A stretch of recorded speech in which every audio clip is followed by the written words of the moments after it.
The doctors examine vision health tonight on Call. Come out just like they were meant to. Funding for On Call television is provided in part by Avera is a proud sponsor of On Call on South Dakota Public Broadcasting.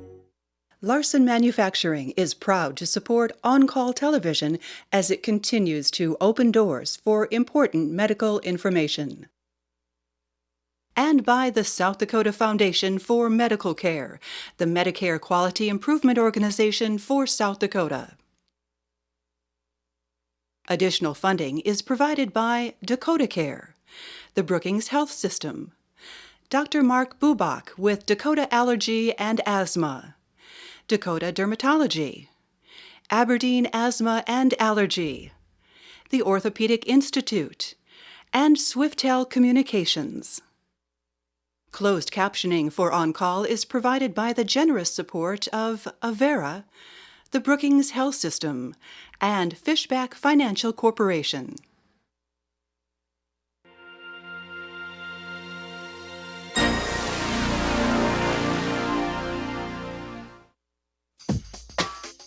Have you heard that using computers can damage your eyes, or that reading in dim light is harmful to your eyes?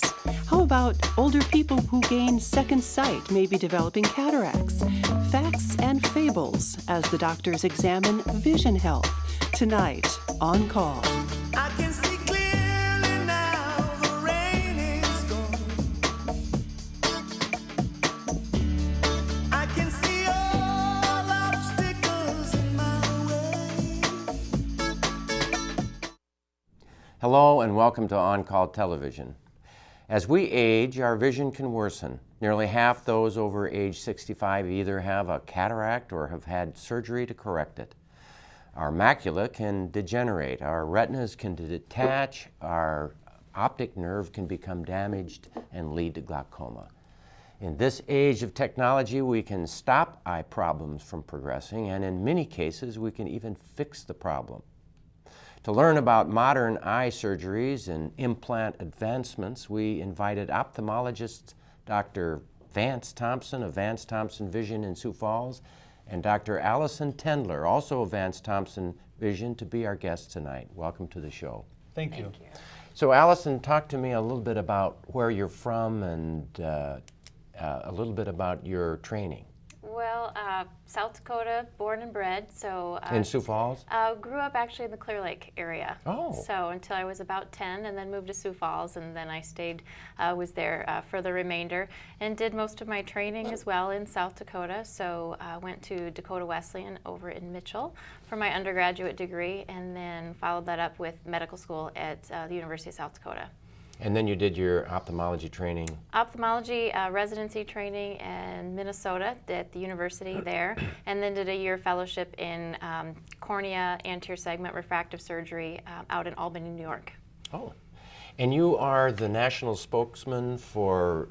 Or the spokeswoman. Yeah. Spokesperson, yes, for a medicine, an eye drop. Tell me a little bit about that. Yeah, so the medicine that I am a spokesperson for is called Restasis, and it is a product to help treat and alleviate some of the concerns and symptoms that people have with dry eye. Yeah, and so, I mean, most of us have seen you on TV. The experience, though, came out of what? I mean, how did they find you, and what's that whole story? Oh, it's a fun story. It's one that a lot of people ask, so it's common that you would ask that question also. Really, the representatives for the team for the medication were asked to find people that they felt fit a certain mode and that the company wanted, and I fit that mode, and they're like, hey, do you want to try out? And so I tried out, and a film crew came to our office and filmed me, and I didn't hear anything for several months after that, and then one day found out that I was chosen to be the spokesperson. So that was a fun day. So, and then It was a fun day. they flew you out somewhere and they did a bunch of takes, and they're still doing that? Yes. So we been doing that for about 6 years, and yeah, each time really I just fly out for 1 week, each contract season every couple years, and we've been able to continue to do that, and I've been honored to be able to be part of that group. And you feel good about it that you? I feel really good about the company that I do that for, as well as the entire production team that helps put that together. Completely a different world than what I'm used to. So, and I mean, of course, you're at now another level of television production, probably not quite as large, but there you go. And Vance, your dad was a person that I knew in Watertown when I was training many years ago, and then you joined him for a while. And what's your story? Well, I grew up in South Dakota too. I graduated from Gregory, South Dakota, and went on to USD. Got a degree in chemistry. Went to med school there. About my junior year in med school, my father and mother moved to Watertown to take over my grandpa's family practice. So they were both family practice docs, and when I was in med school, I thought I was going to be. And spent some time with Dr. Wilcoxon in Yankton, an eye surgeon who was wonderful, and it really changed my career path. And went on to do a residency at the University of Missouri Columbia, and then I did a fellowship in refractive and cataract surgery in Kansas City, and then came back to my home state. So, and I know that you've led the way on this laser refraction. I mean, you're one of the top first 5 people in the world, or what's that whole story? How did that happen? Well, in my fellowship, they had, one of the early lasers in the world, and we did some of the first treatments in the world, this laser vision correction, reshaping the cornea to treat nearsightedness and astigmatism. Had no idea how that was going to change my career. Came back to South Dakota, and the FDA approved the expansion of the clinical trial, and I was asked to be one of the researchers to help introduce that to our country. So, earlier you told me tonight that you have done like 41 clinical trials of different types of things. What has that involved? Well, when new technology it comes to our country, it goes through very specific oversight by the Food and Drug Administration. Right. And you do a small number of patients, typically 3 phases. Phase 1, 2, and 3, and then after phase 3 they like a couple years of observing on a larger level how a technology or a new drug is doing, and then they make a decision whether or not to approve it. And we have been on that journey now actually 42 times through FDA monitored clinical trials, introducing new implant and laser technology to the United States. So we're going to talk about laser, and I'd like to learn a little bit more about that, but let's jump into some general questions. And actually, we had a question from one of the computer or the filming people here, and actually this is not a live show, I'm afraid, and so hold your questions for next week. But here is the first question. What are the consequences of wearing your contact lenses over the recommended date? So I think that would come to your part, Alison. What's the answer to that? I'll take it from there, and if Vance has any comments, I'll have him jump in. Let me just give you an example from today that just came in, and that might help answer the question. Although I think for a lot of people, they won't come to harm, but there are going to be those people, and you don't know who it's going to be and when it's going to strike, where we're talking about permanent vision damage from an infectious corneal ulcer that could happen from over wearing your contact lenses, and that can be devastating. Now, there's a lot of different kinds of contact lenses. There's the old hard type that I had for 10 years, and I remember washing them out in my mouth and then ramming them back in there, and then not cleaning them very well very often. I'm a past contact lens wearer, so I have been on the went. Bike trails before, and it's like, what option do I have? I must do it.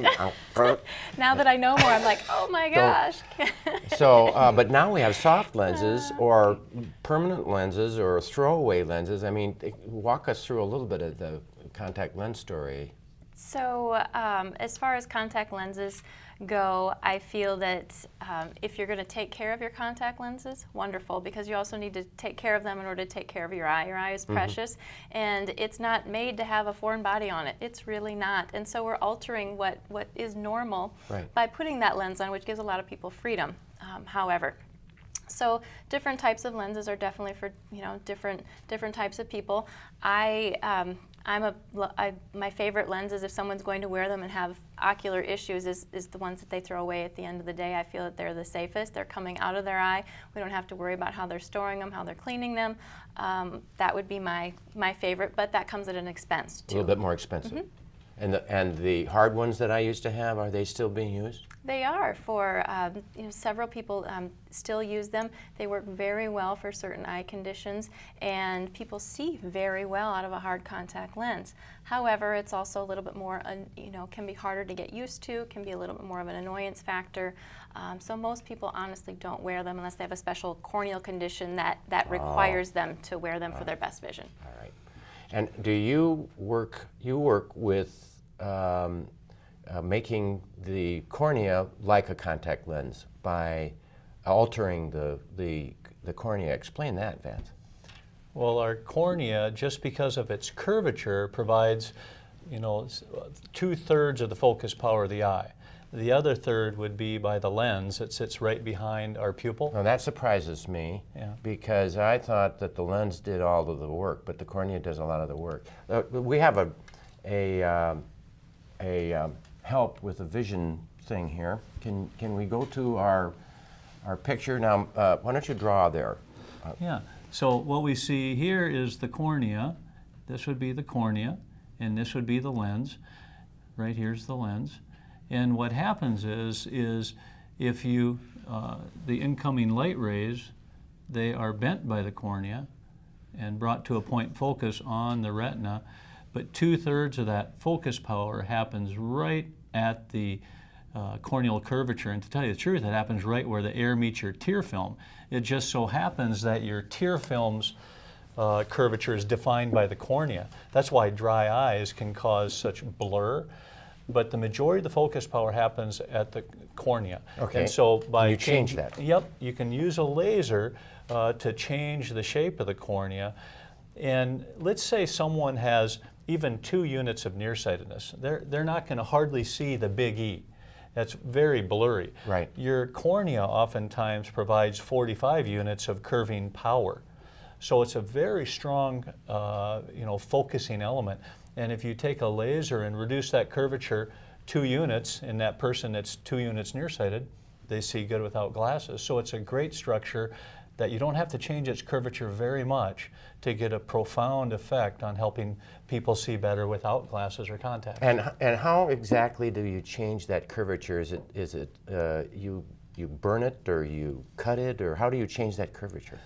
Well, you know, that's very important to not burn it. Well, it's a common question, because when we're doing refractive surgery with the laser, there is a plume and a smell, and people associate that with, like, are you burning? So we often say, this is not a hot laser, this is a cool laser. We're not burning it. And exactly. So, and it works on a cellular level. And so the laser will break molecular bonds and vaporize those molecules. So one pulse of the laser will remove 0.25 microns of tissue. A human hair is 100 microns in thickness. So it's very precise, and you can, you know, really create whatever pattern you want. If you're going to correct nearsightedness, you lessen the curvature. If you're going to correct farsightedness, you slightly increase the curvature.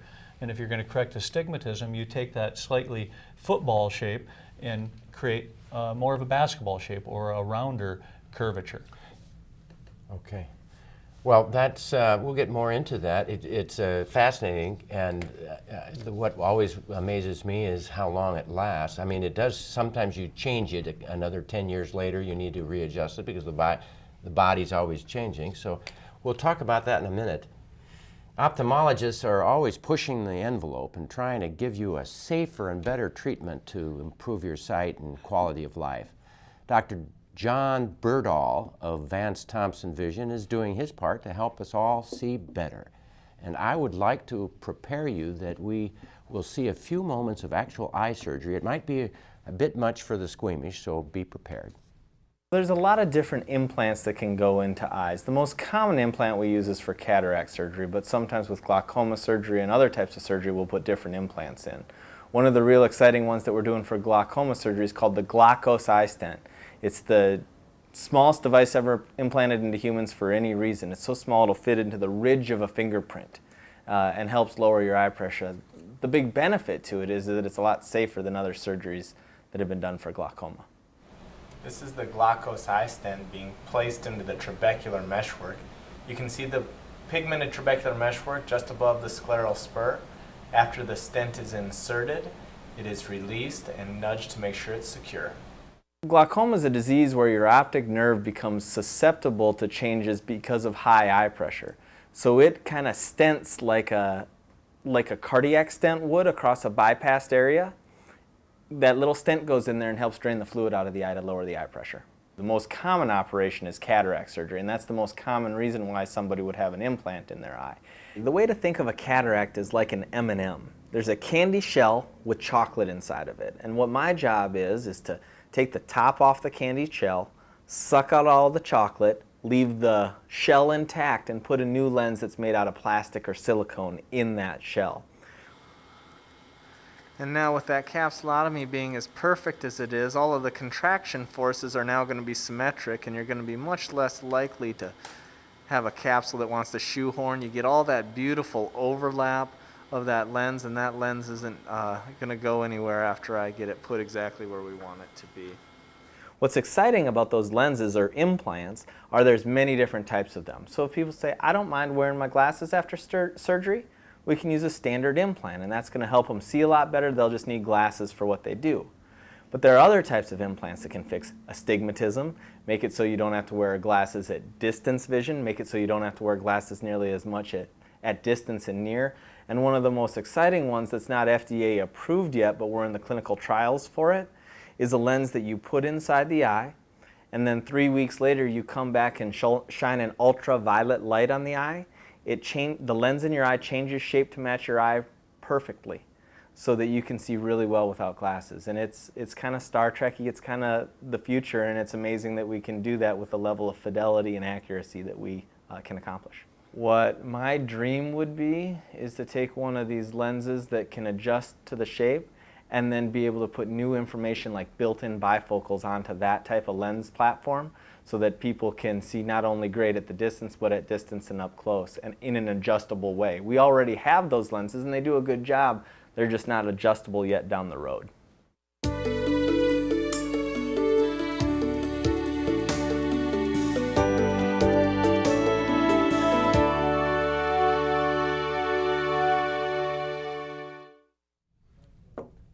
I didn't think that was very squeamish making. I wish I could say call in and make your calls right now, but this is a tape show because we were bumped by basketball. But we're happy that you're watching, and save your questions for next week. He was talking about changing the lens by using ultraviolet light. Tell me a little bit more about that. That's fascinating. So I think I'm actually going to punt that one to Vance and have him Vance. explain that one. You know, the implants that we use most commonly are made out of silicone or acrylic. Right. You know, materials that have been put in eyes for decades that we know have long-term safety. And these two researchers at California Technical Institute, Nobel Prize-winning researchers, figured out a way to take silicone that usually when we get the implant, the silicone is in its kind of Final polymerized state. But they figured out a way to have some of the silicone still be in its liquid adjustable state. And just fascinating technology, because we do the cataract surgery like we always do, take out the cataract, put in the sophisticated implant, and then 3 weeks afterwards, when a person would typically get glasses, you shine the ultraviolet light that the polymer is sensitive to, and it goes to the right correction and makes it an implant that's customized for that eye. And then what you do is 3 days after that, you lock it in, and that's the correction they have for the rest of their life. Wow. So, I mean, but that's not quite FDA approved, but you see that it being standard practice how soon? Well, we're one of the FDA approved users of this technology, so we're currently doing it. But I would suspect this type of technology is 3 to 5 years down the road for FDA approval and widespread use. think a couple of the holy grails in cataract surgery are, number one, are you able to adjust that once it's inside the eye? Because although we're really good with getting a little under or over and getting really close to zero correction for people already, we're not perfect, and this is an opportunity to try to increase that perfection without necessarily needing to have glasses for that. And so it's a really fascinating thing. And the other holy grail is reading vision. And so as Dr. Berdahl just said, that'd be his ultimate, to take a lens like that and then be able to put some type of reading aspect to it too. And that would be reaching, quote unquote, the holy grail. Yeah. The reading vision, I mean, bifocals is what I have. I've got these lenses that when I need to be close, I do this. And it's been a wonderful thing, but I have to do this, and when I'm looking at people, you know, across the room, I have to look on the top side. Right now, though, there are lenses that can do bifocals? Yes. You can implant bifocal lenses. Mm-hmm. Yes. So it's the same deal, though. You have to look on the bottom? No. No, how does it work? It's seamless. It's like your natural vision. So you don't notice it. Just like I am right now, I'm fine here, I'm fine there. I know as I continue to age, this will get harder. But instead of, you know, you having to do this with yourself, it's seamless. And So how do they do that?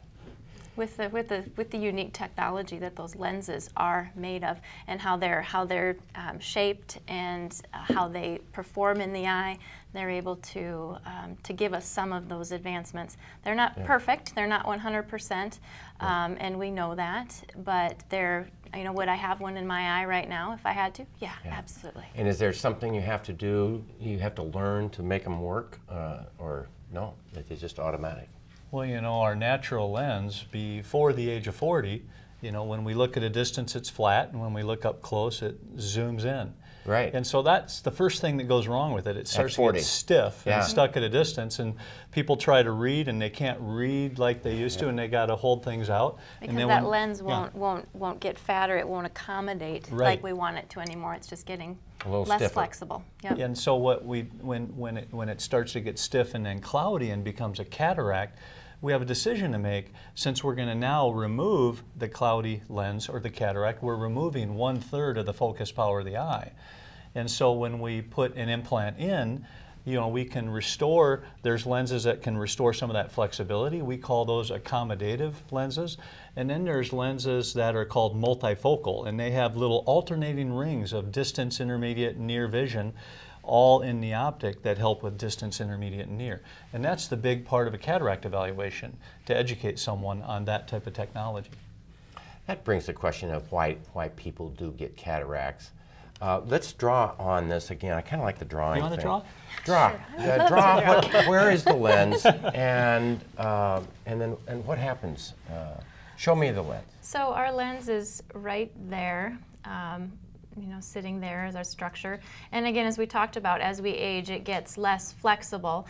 And it actually, you brought up earlier, we were talking earlier about why might our refractive surgery not last for 20 years or something. And it's not that the cornea changes anymore, it's the fact that this lens is changing. And as it gets thicker and thicker, as your cataract develops, that changes how it bends light again, which is changing more of the refractive capability of your eye. So it's not that we need to change your cornea anymore, it's that we need to get that lens out. Fixed. We need to fix that lens. Is there That's a what we need reason? to do. Yeah, now that's the question that I've often had. This one right there. My question is, why do we get cataracts? When do we replace the cataracts? When do we do the cataract surgery? There's an expense, and there's a small risk, right? So what are the risks, and what's the expense? I usually tell my patients that there's a 99.5% chance that everything's going to go just like we plan, just perfect. And we're always, anytime we're entering the eye or doing eye surgery, there's always small risks of infection, continued inflammation, watching eye pressure, making sure that it's nice and stable, small chance of retinal detachment, small chance of a second surgery. But that all being combined, I mean, in my hands and those of other ophthalmologists around the country, that percentage risk is very, very low. So, and technology has helped minimize that risk by far. All right. Well, and what brings on the cataract? I mean, What can I do to prevent my lenses from clouding up as I get older or as fast? I know that aging is the big thing. You can't stop the aging process. What is it? Is it too much sun, or is it inherited, or what? Well, it's all of those. The aging process is the most common cause of causing cataracts, but ultraviolet light, the same thing that causes our skin to age through a process that we call cross-linking. That same ultraviolet light getting to your lens can cause a cataract. That same ultraviolet light getting to your retina can cause macular degeneration. And that's why sunglasses and a hat are good when you're in bright sun. Medications can also cause cataracts. Steroids are a classic medication that can cause cataracts. And there's other medications, and then there's also inherited diseases that can cause cataracts. Smoking?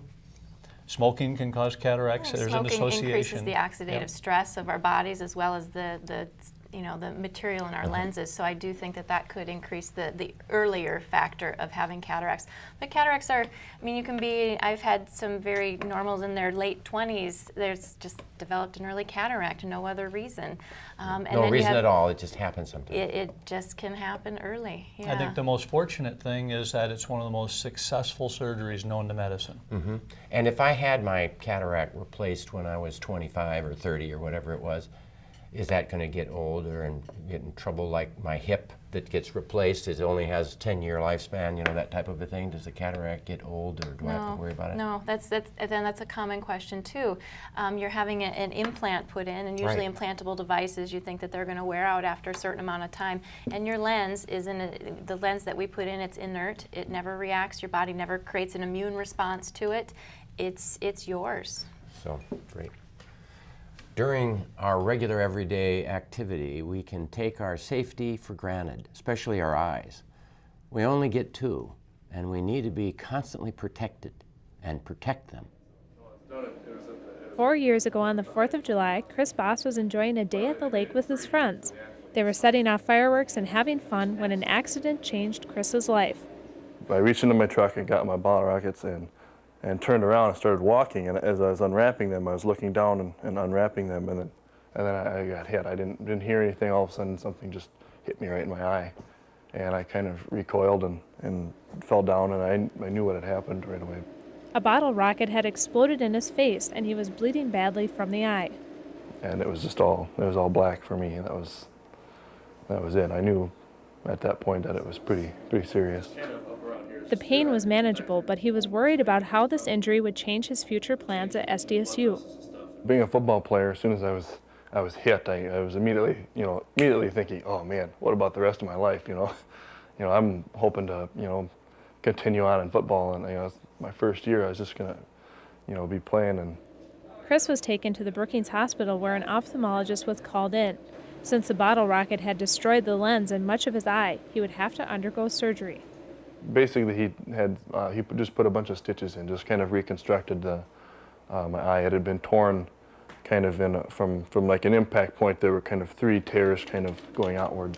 The accident left him blind in one eye. It also changed the way he did basic things. But Chris was fortunate in his football career and only sat out 1 season before he returned to playing. But he had to adjust his game to fit his new handicap. It was completely different. It was the balance and the peripheral vision loss, and everything was different. So it took a while, but I got back into it. Chris still enjoys fireworks, but he no longer uses bottle rockets, and he's much more careful with them. He advises younger fireworks users not to underestimate the potential harm from this 4th of July entertainment. And they're so simple, they're so cheap, and you buy, you spend $6 and you can get 400 of them, that's a lot of potential damage and injury and stuff.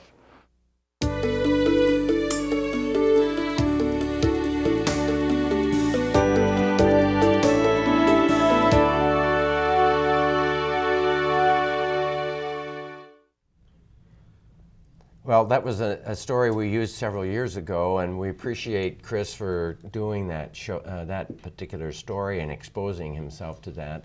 But it was so good, we had to bring it back. So what are the lessons that we take from that particular story? I mean, what's the first thing that you would say? Well, the first thing I would say is that bottle rockets should be outlawed, and I'm just not a fan of them. You know, my kids don't like hearing that, but at a minimum, to wear safety glasses. I've seen bottle rockets ruin so many eyes, from a 4-year-old that I saw have her lose an eye from bigger kids doing bottle rockets, to a father who was watching his children.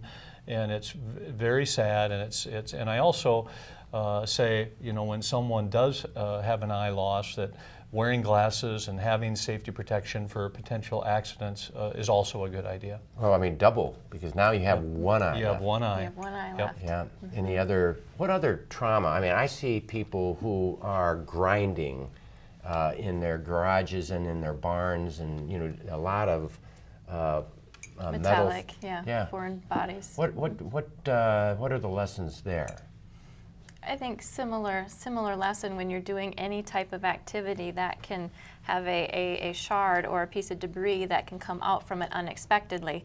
You should be wearing some type of safety glasses, and safety glasses don't have to be uncool looking. They can be some fun wraparound, if you're outside doing lawn care, wraparound sunglasses, those types of things. But lawn care is another one. A lot of people get hit with trees or debris in those instances as well. So protective glasses. I think also, since we're a big hunting state, when you're hunting, to wear safety glasses.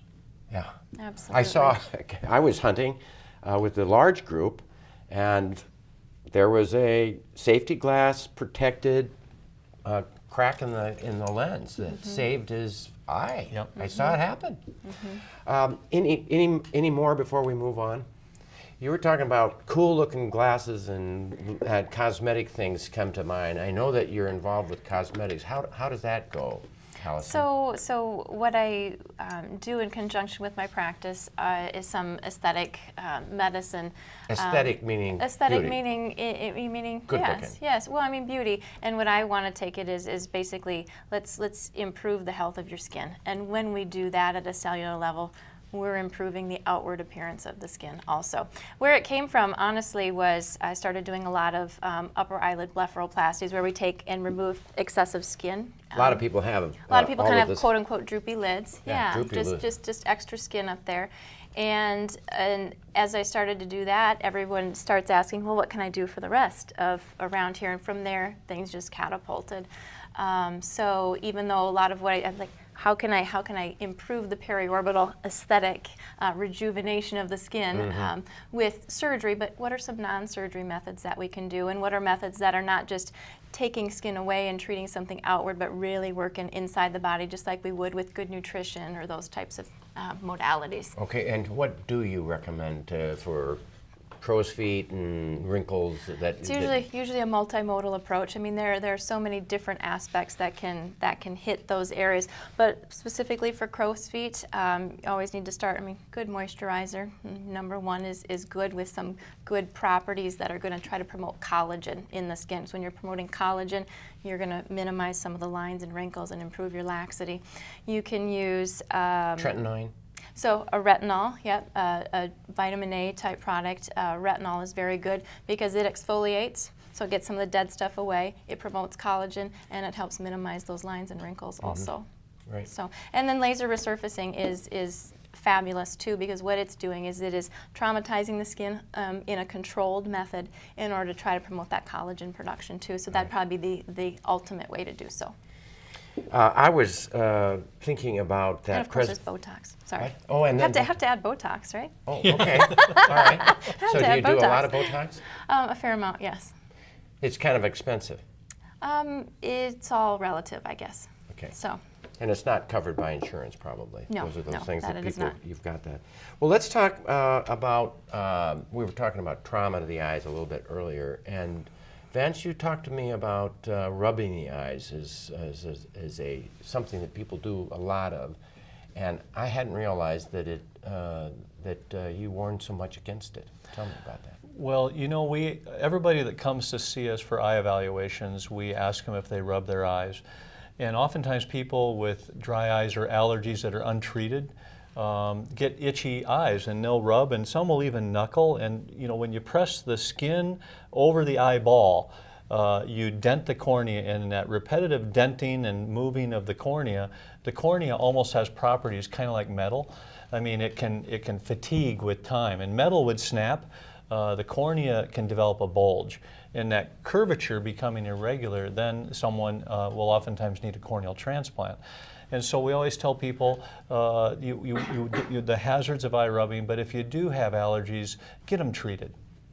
Right, and of course, there's eye drops that you can use for allergies, not steroids, but some non-steroidal anti-inflammatory drops, and so what else? Non-steroidals, they're also actually, just like you'd take your Claritin or Zyrtec or something like that, they're antihistamine and mast cell stabilizer eye drops too that are trying to help minimize actually the release of the molecules that are causing the itching and the inflammation. Over the counter, what are the best over-the-counter eye drops that people can give for itchy eyes? Over the counter? Is there anything over the counter? No, it's a prescription. Usually prescription. Usually prescription. And the prescription you like is? There's a handful of them, and there's more all the time. So the generic, less expensive anti-itching thing that you'd start with if the cost was an issue. Usually some common names are Pataday. I do think Patanol, which used to be a trade name, you can actually get that generic as a twice-a-day dosing. So that is one that does come generic. And that's been out for a long time. And Restasis, which is what you advertise, what is that? Restasis is a non-steroid medication as well, and it's trying to treat inflammation. So when you've got ocular surface disease, whether that's allergies or oil gland concerns with your eyes, or a lot of inflammatory mediated components. And as that inflammation increases and increases, you start diminishing production of certain things, such as how well you produce tears, how well the oil gets out from your oil glands onto the surface of your eye. So Restasis is one of those medications that is there to help reduce inflammation and also to try to increase the production of your own natural tears. All right, good. Most of us have heard of the seafood diet. We see food and we eat it. There are foods, though, that give us the nutrients that help us to maintain our ability to see. When trying to improve your nutrition for eye health, you want to remember your ABCs. Vitamin A will help with dry eyes and also fighting eye infections. Foods high in vitamin A include eggs, milk, and liver. B stands for beta-carotene. Beta-carotene will help prevent macular degeneration. Foods high in beta-carotene include orange vegetables such as squash, sweet potatoes, carrots, and spinach. C stands for vitamin C. Vitamin C will help prevent cataracts. Foods that are high in vitamin C include citrus fruits, broccoli, peppers, and also strawberries. You also want to remember your L's and your O's. Lutein is helpful in protecting your eyes from sunlight damage, and this is found in many foods such as kale, leafy greens, peas, corn, kiwi, mangoes, and honeydew. And also omega-3 fats are helpful in preventing dry eyes. These are found in fish, walnuts, flax seeds, and also olive oil.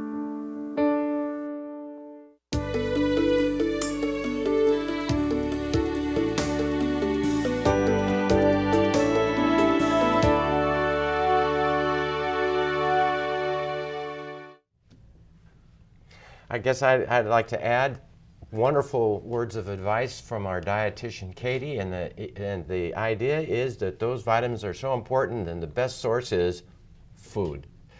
Anything else that you guys would like to add to this? I would add that a lot of those things that she spoke of are what we call antioxidants, and our body and our environment are full of consuming and having thrown at us things that cause our body's oxidative stress. And so antioxidants are great for your macula to help minimize macular degeneration. I would say for your lenses, for your skin, for everything. So it's those antioxidants that you're getting out of those foods that are really important. Right. And I guess the one major thing as a general internist, knowing the biggest oxidative load that we have every day is too much food. Is our diet. Yep, it's too much food, And so if we could be a little bit on the lighter side of things. Let's talk about pink eye. This is a common thing that lots of kids see pediatrics and family physicians for. And recently I read that something different than what I thought. I had thought that most of it was virus and that there was a little bit of it that was bacteria, and I just read that 80% are bacteria, but that it's a self-limited deal, and the reason we use topical antibiotics is so they can get back to school and not spread them. Is there truth to that? I mean, that's, I've heard the story about the antibiotics, and so every conjunctivitis is what we call inflammation of the eye, conjunctivitis. Right. Pink eye slash, conjunctivitis is, they need a medicated drop in order to get back to school. And I actually haven't then seen what you were referring to with that study, but how I was trained was still under the guise that minimal of what we see is actually bacterial related, and most of it is viral related. And when I look at somebody's eyes, they'll be, I have bacterial infection. I'm like, no, that's a viral infection. Right. And so unfortunately they're required to have something in order to get them back to school, but It's a self-limited disease, whether you use an antibiotic or not, and I hate to give something on mess up the natural flora. The biggest advice I would give to people who have a child or themselves who has pink eye would honestly be great hygiene. No sharing of washcloths, no sharing of Kleenexes, wash your hands, good hygiene so it doesn't spread, because once it hits one eye, it's likely to hit the other one, and so we want to minimize that. And the Bob Costas story, do you have any, do we know? I saw him on, when I saw him that night, I'm like, he's got viral conjunctivitis. It went from this side to this side. I'm like, it's viral. So he needs me on that show. He should be there. Well, it took him out of his prime time. And viral conjunctivitis truly can be mean. Yeah, it can be but very there's mean. nothing to do except hand washing. Right. Well, if it gets mean, we do treat with anti-inflammatory medications too. Right. So, any added words of wisdom there, Vance? Nope. I feel sorry for Bob Costas too. Oh. So I want to talk about more of the research that you're doing right now. A little bit more about what's happening. I mean, you've changed some things that you're doing with laser surgery. Tell me a little bit about that. Well, since we're involved in the research and development of laser vision correction, the next thing that came along was taking the same wavelengths of lasers to impact cataract surgery. So when you remove a lens, you remove it like you're taking out the inside of a grape. Exactly, and that's very important that opening in that capsule or the grape skin be very precise. And so we do that by hand, but we're trained to do that very delicately. But when the laser was brought to cataract surgery to create very precise incisions to help open that capsule and to soften the cataract so that it took less ultrasound energy to remove it, that was an exciting advancement in cataract surgery that we had the honor of being involved with. So you're doing laser cutting to remove the cataract, which is more precise. Exactly. Now, if you take a cataract out and you put in the lens, sometimes there's a cloudiness that occurs right after surgery, and they have to do YAG laser or something that's different. Could you explain that?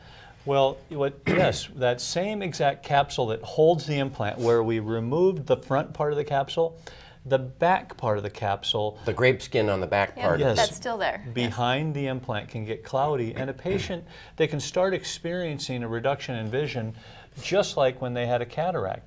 And it used to be that we had to go back to surgery to open that. And then a French ophthalmologist figured out that this YAG laser could be used to open that capsule, and it revolutionized, those secondary cataracts. And that takes us, 1 to 3 minutes in the office to take care of now, when it used to be going back to surgery. So his name was Pierre YAG? Well, it was actually, her name was Danielle Erin Rosa. Oh, okay. So it was behind the lens. Yes. Yeah. Do you want me to show you on here? Yeah, draw us a picture on. So we can get this little film that just lines the back part of the lens capsule, or quote unquote the grape. And so what we do then is we fire a laser and we break that up so it does come into the vitreous and it dissolves, but it's just a little opening right there so that that visual axis again is complete. All right. In the beginning of this show, we talked about dim light causing possible trouble. Is there any truth to that? A lot of exposure to dim light, hurt you? But like being in the dark? Trying to read in the dark. Yeah. Kids are told it's an old wives' tale. Yeah, there's no problem with that. If, as long as they're comfortable reading, and there's no problem. There's no eye health issue. All right, and something about computer. Excuse me. There's been some new data about computer, too much computer exposure causing eye trouble. What's that? What they talk about, the term they coined now is computer vision syndrome, and it's kind of the same thing of looking at your, you're going to look at your Game Boy too much, or you're going to look at those things and play those too much. What's happening? It's not harming. There's no harm in it, but the environment that the work situation is usually in too is an effect. But creating a lot of ocular surface dryness, and creating this kind of computer vision syndrome. So the longer you're looking at the computer, the more blurry or trouble focusing that you may have. Some people also over-focus too, so after doing that for a very long time, they might find that they have to look up once in a while and blink their eyes to just kind of relax that constant look at them. But does it hurt the eye? No. No, I know that if I read for a long time, then my vision is all out of whack for a while. And that's just the same story? It's the same thing. And also when we read, we have a lot of evaporative loss of our tear film, so that kind of exacerbates the whole thing too. So not only are we over-accommodating at certain points for long periods, our tear surface is getting a little dry, so then we're not refracting as well and we're not seeing as clearly too. Okay. Just one point to consider with computer strain is how our eyes work together. So we call the line of sight. If you draw a line that goes right through the pupil to the back of the eye to the macula, if you go the other way from the macula, that part of the retina, through the pupil to what you're looking at, we call it the line of sight, a very straight line. Right. And if your eyes physically are pointed at 24 inches, but you're working at a computer all day at 18 inches, your eyes are straining, and plus your brain is having to resolve that difference. So if you're having a lot of strain at the computer, it's worth seeing your eye doctor to look at the dry eye issue, but to also look at your eye alignment. All right. What about headaches associated with vision problems? I mean, is there a relationship there? How often do you hear of headaches and vision problems? Well, that same issue, how your eyes work together, can lead to a spectrum of eye problems that can masquerade as dry eye strain, all the way to headache. So especially if you have headaches that aren't being, cured with, medicine or rest or injections, you want to be thinking about how your eyes are working together. So the eyes can definitely be related to headaches. All right. And I know that some people who have migraine headaches will have visual changes with the migraine headaches. Any comment about that, Alison? Different than what Vance is referring to, but people can have auras. They call them auras, and it's almost like you're hallucinating. I've had a couple, and so I now know what they are, but I could understand if somebody didn't know what was happening, how kind of freaky that would be. And so in a conjunction with their headaches, they might lose a portion of their vision. That has happened, or they might just see lots of lights that we call scintillating. They just kind of like this in their vision. So there's a syndrome associated with hallucinations that are normal when vision is lessening. We've just got a little bit of time. Any comment about that? The Bonnet syndrome. Is he the guy that cut off his ear? No, that's a different guy. No, that's a different guy. It's fun not having it live. Well, that's good. No, that's an artist who was I know. So, but I'm not real familiar with the Bonnet syndrome, so I had to punt. So, any other major issues that we should be talking about cosmetically, Alison? Quickly. Again, a lot of the stuff that we do, even when we're talking about eye rubbing, affects people's cosmesis. It causes laxity of their eyelids, upper and lower. I have to do a lot of functional eyelid procedures too, because they've gotten stretched so much that you've got to be able to tighten them again too. Quit rubbing those eyes. I know. Get a good night's sleep. Get a good night's sleep. It helps the skin. We'll be right back. When you smoke, so does your baby. If you smoke while you're pregnant, you're putting deadly poisons into your blood. The same blood you share with your baby. It can damage babies' lungs, cause premature birth, underweight babies. Plus, babies of moms who smoke are up to 3 times more likely to die of SIDS. Please, quit before it's too late. Phantoms and ghosts are apparitions of spirit, not real. And yet there is scientific support for such haunting and mysterious visions. Start with the human brain, the control center, receiving signals from 5 senses and redirecting them through the memory circuits, weighing and processing thoughts, and then creating new outgoing signals for muscle contraction to send a basketball arching through the air to swoosh through a net. To force air through vocal cords to make musical notes of perfect harmony, or even to push a button switching channels to watch this TV show.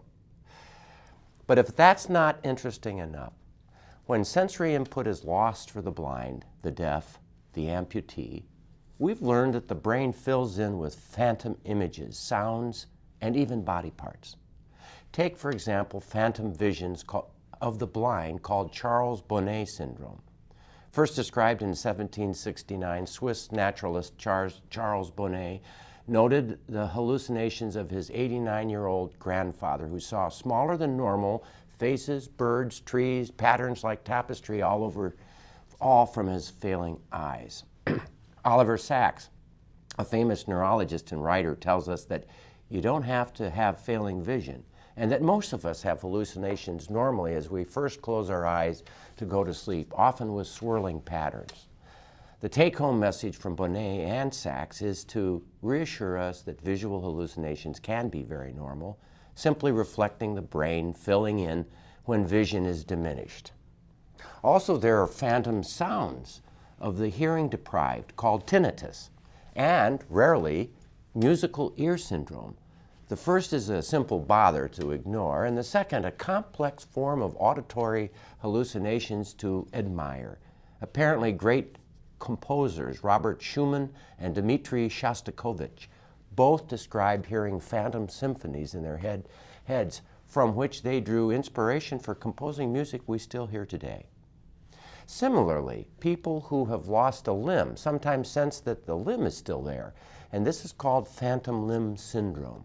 Unfortunately, these hallucinatory limbs can become painful and too often are unresponsive to the standard pain medicines and treatment.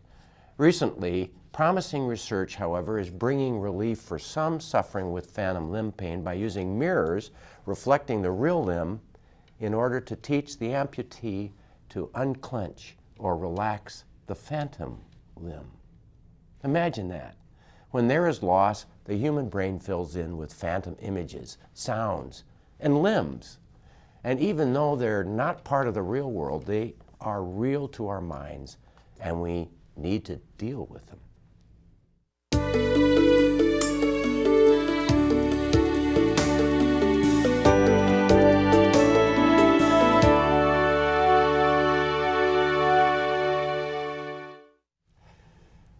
Any further comment about Charles Bonnet? I couldn't remember Charles. You know, I read about it in preparing for this show. It's not a common deal then that we know about it. No, it's not common. And where I've seen and heard most about it is in relation to macular degeneration. People that have lost their vision from wet macular degeneration will experience those types of symptoms. These hallucinations. Mm-hmm. Well, this brings us to the end of our show this evening. I sincerely thank our guests, Dr. Vance Thompson and Dr. Alison Tendler, for joining us this evening to talk about eye health and vision advancements. As industrialist Henry Ford observed, obstacles are those frightful things you see when you take your eyes off your goal. Until next time, stay healthy out there, people.